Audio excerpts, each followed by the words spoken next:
Olá pessoal, sou o professor Douglas Sattler, fundador do canal Descomplicado. Estamos aqui nesse primeiro Descomplicado Entrevista.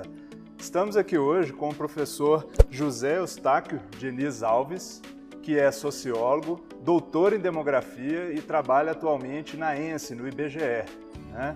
Seja bem-vindo, professor Eustáquio. Eu que agradeço a oportunidade. Bom, vamos falar um pouco sobre população, tecnologia e desenvolvimento. Vamos começar, pelos primeiros debates, que surgiram em relação a isso. Professor José Eustáquio, conta pra gente como que começou esse debate na literatura.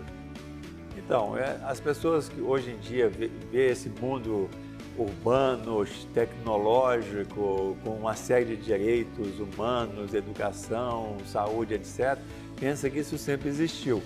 Mas isso foi uma luta muito grande que aconteceu ao longo da história e um marco fundamental foi os iluministas do século XVIII. A ideia dos iluministas é que exatamente que pudesse ter progresso, pudesse ter qualidade de vida da população e que pudesse mudar a história da humanidade, que sempre foi uma história de altas taxas de mortalidade, baixa qualidade de vida, muita pobreza, etc. Os iluministas sonharam em mudar essa realidade. E aí dois grandes iluministas, um francês e um inglês, foram fundamentais nesse processo mais demográfico. E quem são eles?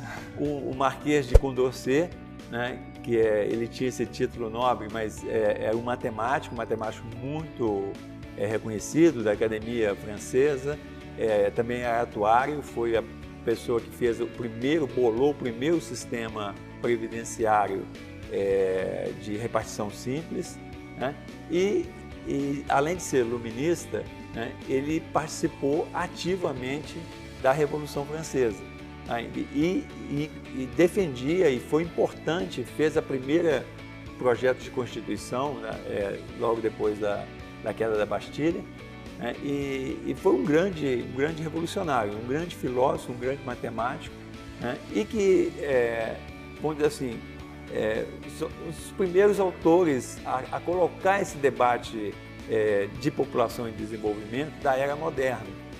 O que o Condorcet achava? Ele achava que se você superasse os preconceitos, superasse as crenças sem base científica, o pensamento irracional, e usasse a mente, isso que os iluministas achavam. Se você usa o poder da racionalidade, você vai conseguir, uma ideia que eles tinham é o seguinte, que o ser humano é indefinidamente perfectível. Não é que ele é perfeito, ele pode fazer coisas cada vez melhores. Então, com essa ideia de perfectibilidade humana, ele defendia um regime democrático, por isso que ele a favor da Revolução Francesa, ele defendia educação ampla, geral e restrita, uma universalização da educação que hoje a gente tem na maior parte do mundo. Naquela época não tinha, ele defendeu essas ideias, um sistema de saúde amplo, ele era contra a escravidão, ele era contra o colonialismo, contra as desigualdades entre as nações, contra as desigualdades internas. Então ele achava que o mundo podia ter progresso, ele acreditava no progresso. E o progresso nesse sentido, do progresso que carregasse toda a humanidade para um padrão de vida melhor. E nessa ideia toda, como ele é matemático, atuário, ele sabia bem as coisas, ele falou assim, se melhorar a educação, se melhorar a saúde, se melhorar tudo, melhorar a qualidade de vida, as taxas de mortalidade, que sempre foram muito altas na história, desde o surgimento do Homo sapiens, 200 mil anos atrás, as taxas sempre foram 200 mil anos de mortes precoces. As pessoas morriam, principalmente as crianças, muito cedo, a esperança de vida era muito baixa. E o Condorcet percebeu isso lá no século XVIII, que ele falou assim, olha, se a gente melhorar as condições sociais, essas taxas de mortalidade vão cair. E caiu. O Condorcet estava completamente certo em relação a isso. E aí ele faz uma pergunta, que é o seguinte, ele se pergunta no famoso livro que ele escreveu, quando ele estava ainda refugiado, porque assim, só para adiantar, ele morreu na prisão, porque ele é contra o terror, né, na Revolução Francesa. Ele escreveu um livro muito famoso, tem aí na bibliografia, e ele faz a seguinte pergunta: se as taxas de mortalidade caírem e as taxas de fecundidade não caírem, você vai ter uma explosão populacional. Então ele pergunta assim: será que o mundo vai passar por uma explosão populacional? Né? E ele mesmo responde dizendo o seguinte: é claro que não é uma teoria demográfica, mas é uma resposta muito clara, que é o seguinte: não vai ter explosão populacional porque, se prevalecer essa racionalidade, né, nenhum casal, nenhuma mulher, nenhum pai vai querer colocar filho no mundo para ser infeliz. Né? Então, assim, ele deixou claro, né, que se as taxas de mortalidade caíssem, também as taxas de fecundidade iriam cair e não iria ter explosão populacional se, né, os ideais iluministas, né, que ele defendia, como William Golding na Inglaterra, é mais ou menos o mesmo pensamento, defendendo também a Revolução Francesa. Então eles achavam que não teria uma explosão populacional se, né, os ideais iluministas fossem adotados pela humanidade. Então o Condorcet e o Godwin, eles tinham uma perspectiva positiva nessa relação população e desenvolvimento. Não haveria uma explosão populacional porque ia prevalecer a racionalidade do ser humano. Mas nem todo mundo concordava com isso, né? Exatamente. Existia uma coisa até um pouco utópica, tanto no Godwin como no Condorcet, né, que na verdade é difícil, né, conseguir tudo isso que eles sonharam lá há 250 anos atrás. Realmente é difícil e a humanidade está passando aí por várias dificuldades.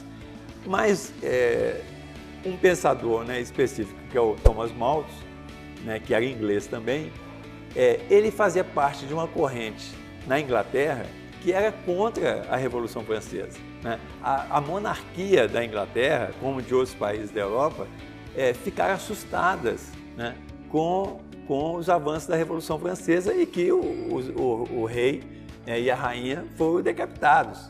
Né? Então eles ficaram preocupados. E politicamente, né, essa elite da Inglaterra também era contra, né, esses ideais iluministas da Revolução Francesa. Né? Então o Malthus, quando escreveu, né, ele não tirou as coisas da cabeça. Ele escreveu e o texto dele está escrito assim, que ele está respondendo ao Godwin, que é inglês, e ao Condorcet, que é francês. Ele estava rebatendo. E o que o Malthus fala? O Malthus fala que é impossível o desenvolvimento humano, que é impossível reduzir a pobreza, acabar com a pobreza. Né? Até hoje tem muita gente que acha essas ideias. Né? E o argumento que o Malthus usa, né, a evidência que ele usa para dizer que o desenvolvimento é uma impossibilidade histórica é o crescimento ilimitado da população. Então ele fala aqui o seguinte, que existe uma tendência, que é a que ele chama de lei de população, da população sempre crescer muito mais do que os recursos de subsistência, os recursos econômicos. Né? A famosa coisa que ele fala que é o RG, né? A razão geométrica de crescimento, a população crescia em termos geométricos e os recursos cresciam em razão aritmética. Né? Então, por conta disso, é impossível acabar com a pobreza, né? E que existia aquela pergunta que o Condorcet fez, se ia ter uma explosão populacional. O Malthus fala que sim, que se deixar as coisas correr naturalmente, vai ter uma explosão populacional e aí nessa explosão vai muita gente morrer. Então, antes de morrer, ele acha que você tem de controlar a população via controle da mortalidade. Tem muita gente que confunde, pensa que é o seguinte, que o Malthus propunha controle da natalidade. O Malthus nunca propôs controle da natalidade porque ele era um pastor da igreja protestante e ele era contra o aborto, ele é contra a esterilização, ele é contra métodos contraceptivos, ele é contra o sexo fora do casamento. Né? Então, o Malthus nunca propôs controle da natalidade. Ele propôs controle da mortalidade, que ele chamava de cheques positivos, né? Que é guerras, epidemias e fome. Né? E esses três, essa tríade, né, de problemas. Os cheques positivos, olha, ele usa o nome de cheques positivos, que é para controlar a população via mortalidade.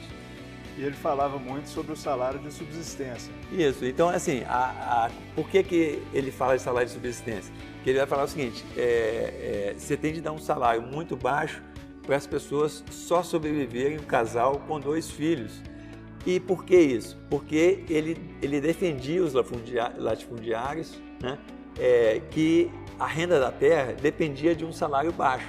Por exemplo, as pessoas que concordavam com Golden, com Condorcet, propunha o livre cambismo e a livre importação de cereais, por exemplo, dos Estados Unidos, da Polônia, etc. Isso abaixaria o preço do alimento e melhoraria a qualidade de vida dos trabalhadores e o lucro do capitalista, né? Mas isso poderia diminuir a renda da terra dos agricultores. Então, como o Malthus defendia a monarquia e a renda da terra dos produtores rurais, né, ele argumentava que você tinha de ter um salário de subsistência, porque senão ia ter essa explosão populacional, né? Então, assim, é um pensamento muito conservador, né, antidesenvolvimentista, vamos dizer assim, e anti-progresso da humanidade, principalmente progresso dos trabalhadores. E aí o Marx, né, um dos principais críticos do Malthus, que eu acho que corretamente, ele mostra que não tem nada a ver, quer dizer, esse salário de subsistência, ele só é de subsistência no sentido de garantir uma mais-valia, né, para os trabalhadores, para os proprietários rurais ou para os proprietários, os capitalistas urbanos, né? Então o Marx desmonta todo esse arcabouço do Malthus, só que o Marx não chegou a fazer nenhuma teoria demográfica, né? Ele não tem, ele só tem uma frase no capítulo 23 do Capital, que ele fala que cada regime tem sua própria lei de população, mas ele não fala qualquer lei, se o regime tem 2 regimes diferentes, tem a mesma lei, se tem leis diferentes. Então ele não diz qual que é a lei. Ele destrói todo o argumento do Malthus, mas não coloca nada no lugar em termos demográficos. Em termos econômicos, revolucionários, sim, mas em termos demográficos o Malthus não avança. Ele só rebate assim, de maneira bem veemente as coisas que o Malthus falou. Bom, então esta foi a primeira parte dessa entrevista com o professor José Eustáquio Diniz. Na segunda parte, que vocês podem acompanhar aqui no canal, a gente vai entender um pouco mais, né, do que aconteceu nessa discussão, nesse debate, após essas primeiras discussões. Quem será que estava mais correto, ou quais foram as falhas dessas teorias, dessas ideias, a gente explora no próximo Descomplicado Entrevista. Então, muito obrigado pela audiência e a gente se vê no próximo vídeo. Muito obrigado.